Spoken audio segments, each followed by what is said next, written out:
Hey, I'm here to relieve you, the older guard said as he approached the younger guardsman. The younger man snapped to attention and saluted. Guardsman Vasales Mortem, duly relinquishing patrol duty this day, the 12th of Newmont, 1247. The newcomer rolled his eyes, returned the salute half-heartedly, and replied, "Whatever, at ease, fall out, dismissed." "Yes, sir," replied the younger guard with another salute. He then took the at-ease stance. "Vasilis, please, you don't have to be so formal all the time. It's just routine guard duty," the older man said, kindly putting his hand on Vasilis' shoulder. "Permission to speak freely, sir?" Vasilis inquired. "By the gods, yes! What?" said the older guardsman, clearly exasperated. "My father is the captain of Kalmadar Tasker Hill's personal guard. When I am on duty, I not only represent him, but house Tasker Hill." His words showed no haughtiness. Rather, it hinted at someone who doubted that he was up to the honor he had been burdened with. "I will be as firm and steadfast in my duties as is humanly possible, no matter how routine, in the defense of the Cudgel District and all of Sasserine." As he left his post, Vasilis was deep in thought. His duty was all that mattered to him. As his father's only son, he could not and would not tarnish the family honor. As he crossed Hill Street in the direction of Tasker Hill Manor, he was so distracted that he didn't notice a diminutive figure approaching him. "Vasilis Mortem?" a wizened old halfling woman inquired. Vasilis stopped and looked around, then down. "Yes, ma'am. How may I be of assistance?" Her response was humble but assertive. "My name is Cora Whistlegap, and I am in the employ of Lady Lavinia Vanderboren. I was asked to deliver this message to you."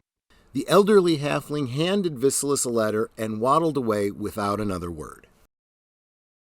It had been the first time in nearly a month that Saris Van Sky had actually set foot on dry land.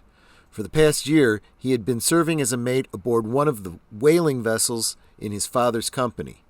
As the youngest son, he had always had to work hard to earn his father's respect. In fact, this homecoming marked the end of his obligation.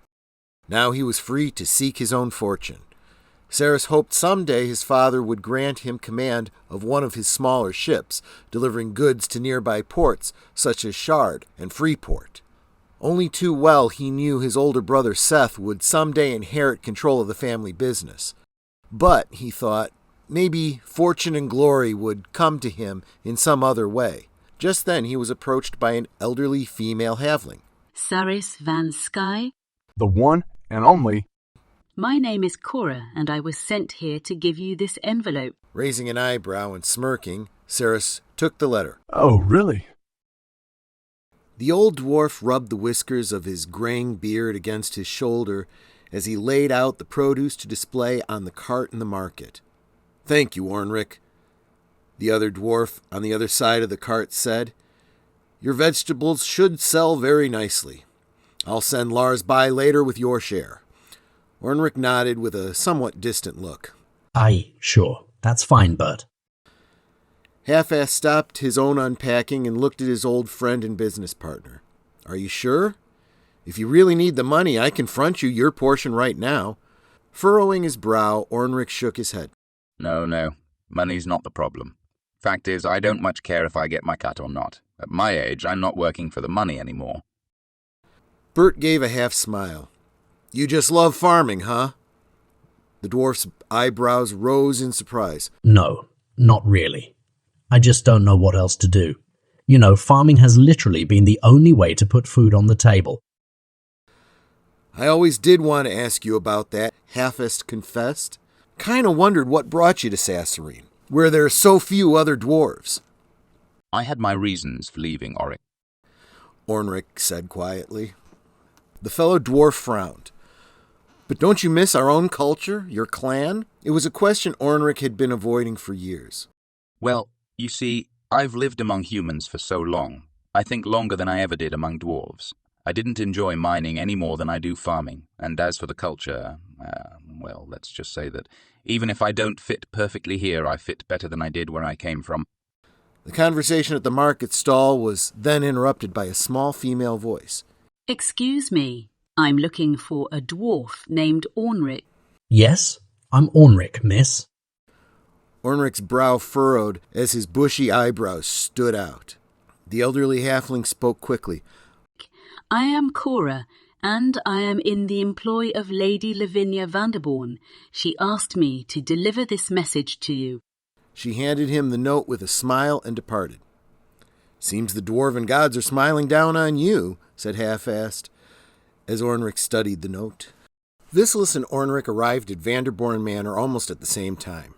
They were greeted by the same elderly halfling who had delivered their invitations. They exchanged pleasant greetings and were ushered into the foyer. Lady Lavinia will be with you shortly. Can I get you anything while you wait? Both men graciously declined the offer.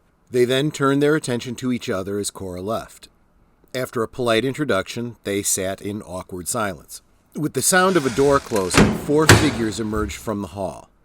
The group were clearly led by a tall, handsome man dressed in polished green chainmail and a dark green cloak. Behind him was a jaunty half-elf dressed in leather armor and armed with half a dozen daggers of different shapes. A dusky-skinned dwarf with a sour expression, dressed in green plate mail, and an attractive but haughty-looking woman dressed in dark green robes. The foursome clearly had little interest in either Vicilis or Ornrick, but their leader did stop for a moment to size them up. You must be the help Lavinia's bringing in to do the chores. Best of luck to you. Don't let the place fall apart while we're gone. After seeing the foursome out the door, Cora turned back to Vicilis and Ornrick. I am very sorry to make you wait, but we are waiting on one more person. I will take you to the dining hall now. The dining hall was comfortable and cozy, paneled in rich dark wood from the Sanjara jungle, and softly lit by wall-mounted lanterns which gave off a pale yellow glow. The floors were covered with expensive Aloysian rugs, which were thick and soft underfoot.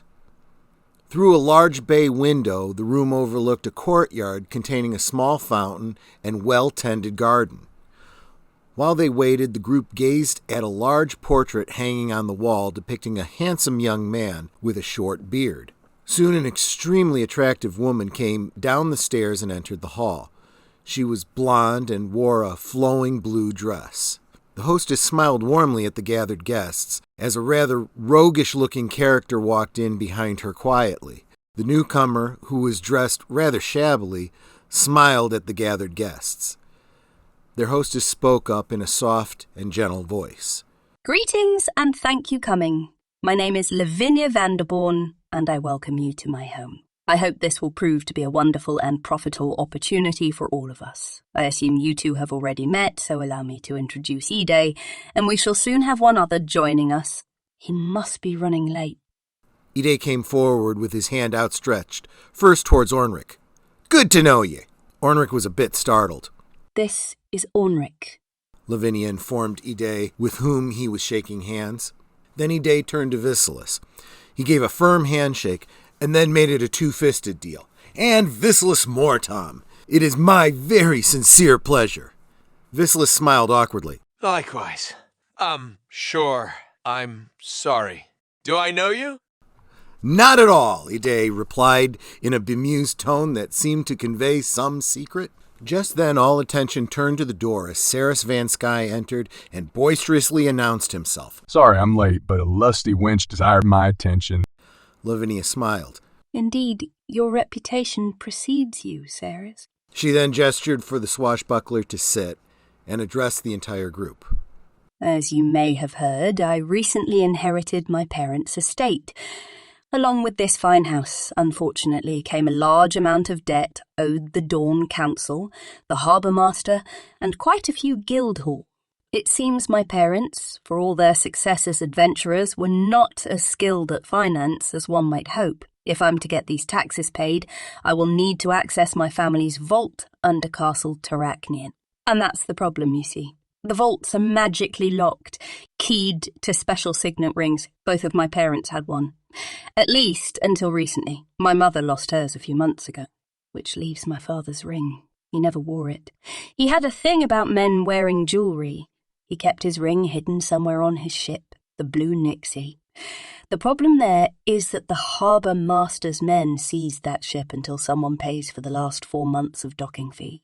I personally paid the fines to Solar Vark, a corrupt brute whom the harbour master put in charge of my ship. Yet when I went to claim my ship, Vark's men wouldn't let me aboard, claiming that I still owed fines. I tried to speak with Vark again, but he refused to see me.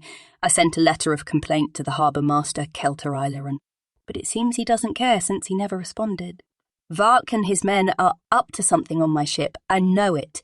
What I need is to find out exactly what they're up to. Unfortunately, Vark's not the type to react well to diplomacy or reason. I need someone who speaks his language, which is where you come in. If you can find out what he's using my ship for, or even better, recover the money I paid him, I'll pay each of you 150 gold, once I've access to my vault. Visilis thought for a moment, then asked, Have you reported this matter to the city guard? Lavinia shook her head. I did approach them with my complaints, but unfortunately I have no proof of wrongdoing. I realise it was foolish to hand over that money without witnesses, but what's done is done. The city guard has promised to look into the matter, but without proof, the investigation is pointless. This could stir up a powerful hornet's nest, Ide pointed out. Not that I got any problem with it, but are you sure you want that kind of heat? Do your best not to throw the first punch if it comes to that. But in the end, why would Vark's men put up a fight unless they were up to no good? It's my ship, after all. What about that group who left when we got here? Did they turn this job down? They are called the Jade Ravens, a mercenary company that has worked for my family for several years. I have been relying on them less and less, for I suspect that their loyalty is wearing thin. So, I've asked the Ravens to travel east to Caldera and contact my extended family for aid. They seemed anxious to be on their way. Look, I've been out to sea for a few months, so why exactly can't your parents just go to the vault themselves? Lavinia was clearly taken aback, while Ide visibly winced. After taking a moment to gather her thoughts, she replied in a quiet, choked voice. They can't, because they burned to death in a fire a few months ago. They were taking a recently purchased ship for a cruise when something caused it to catch fire and burn to the waterline. There were no survivors. Well, sorry, I had no idea. Saris uttered sheepishly, clearly embarrassed. Ide then spoke up to change the awkward topic. You know I'll do whatever I can to get your swag back. I swear to you, any lawbreakers will be brought to justice. This could be just the sort of thing I need. I'm in. Sure, I'll go. Just to keep the rest of you lot from getting yourselves killed.